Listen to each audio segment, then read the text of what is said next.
Perkenalkan, nama saya Igede Adi Mulyarte, kelas 22, nomor absen 4. Di sini saya akan menjelaskan apa itu konstitusi. Konstitusi adalah hukum yang paling tinggi serta sifatnya fundamental.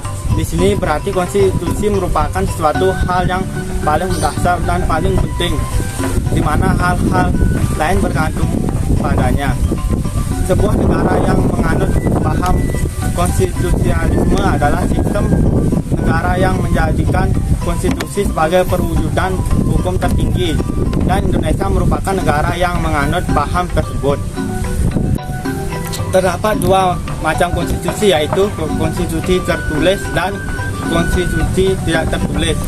Konstitusi tertulis adalah konstitusi yang dibuat secara tertulis dalam suatu dokumen yang umumnya berupa peraturan hukum yang mengatur pemerintahan.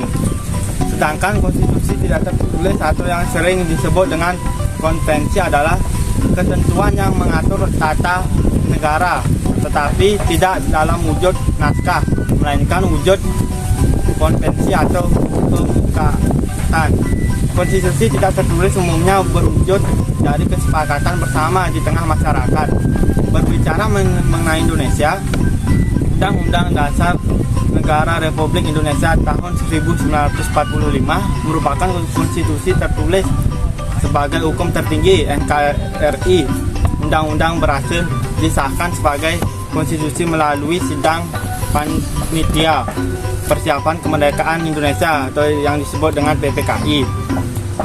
Contoh konstitusi tidak tertulis atau konvensi dalam ketatanegaraan adalah pidato kenegaraan Presiden setiap tanggal 16 Agustus dalam sidang paripurna Dewan Perwakilan Rakyat atau yang disebut dengan DPR.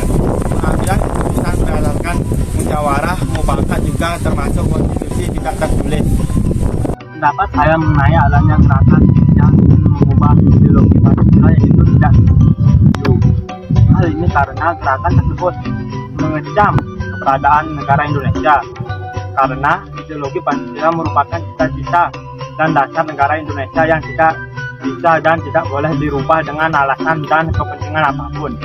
Pancasila tidak dapat diubah dan tidak akan, karena yang merupakan kaidah pokok yang fundamental.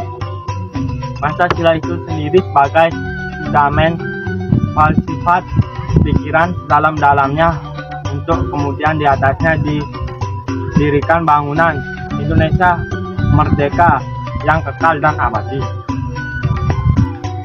Perjuangan saya sebagai pelajar generasi muda bukan diwujudkan dalam mengangkat senjata dan berperang melawan penjajah, melainkan berjuang untuk melawan kebodohan, kemiskinan, rasa malas, dan menyerah yang dapat merugikan diri sendiri serta lingkungan.